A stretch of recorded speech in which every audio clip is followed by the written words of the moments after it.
देखिए, दिल्ली में तकरीबन 40 लाख मुसलमान रहता है। 20 लाख मुसलमान तो नियमित कॉलोनियों में या ऐसी जगह रहता है जहां स्कूल पहले से मौजूद है। 20 लाख मुसलमान ऐसी जगहों पर रहता है जहां पे स्कूल मौजूद ही नहीं है, या हैं भी तो गली मोहल्ले में बहुत ही सब स्टैंडर्ड के स्कूल हैं। तो उसको लेके हमने अरविंद केजरीवाल को प्रपोजल दिया था कि आप 250 स्कूल मुस्लिम और दलित कॉलोनियों में बनाइए। अरविंद केजरीवाल ने बाकायदा दिल्ली वक्फ बोर्ड को कहा, दिल्ली वक्फ बोर्ड के चेयरमैन ने भी हमसे हाँ की, वजीर तालीम ने भी उसके लिए बजट देने की बात कही, दिल्ली वक्फ बोर्ड ने कमेटी भी बनाई, दिल्ली एजुकेशन कमेटी बनी, उसका मैं कन्वीनर हूँ, आज भी हूँ। और वो प्रोजेक्ट शुरू हुआ, पायलट प्रोजेक्ट के तौर पे 16 स्कूल बनने थे, किराए की बिल्डिंग के लिए हमने विज्ञापन दिया। आखिर वो प्रोजेक्ट क्यों बंद हुआ?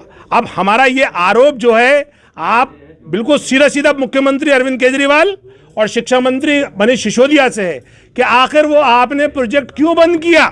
एक स्कूल बना है, एक स्कूल बना है ना, उन्होंने बनाने थे 250 स्कूल। तो वो इसका बताएं कि आखिर उन्होंने 2019 में 250 स्कूल का वादा किया था, 3 बरस गुजर चुके हैं, आखिर वो स्कूल बने क्यों नहीं? और वो बनेंगे तो कब बनेंगे और कैसे बनेंगे? ये हमारा बिल्कुल सीधा सीधा ये फैक्ट के साथ मैं आपको पेश कर रहा हूं। मैंने आपको वीडियो दिखाई है, मेरे पास रिकॉर्ड है, आप उनसे जाके सवाल पूछिए, सरकार को उसका जवाब देना चाहिए। आप क्या वजह समझते हैं? मैं सिर्फ वजह ये समझता हूं कि वो मुसलमानों को और दलितों को सिर्फ वोट लेने के लिए इस्तेमाल करते हैं, बेवकूफ़ बनाते हैं। वो सारे वादे पूरे नहीं किए उन्होंने जो उन्होंने इलेक्शन से पहले किए थे।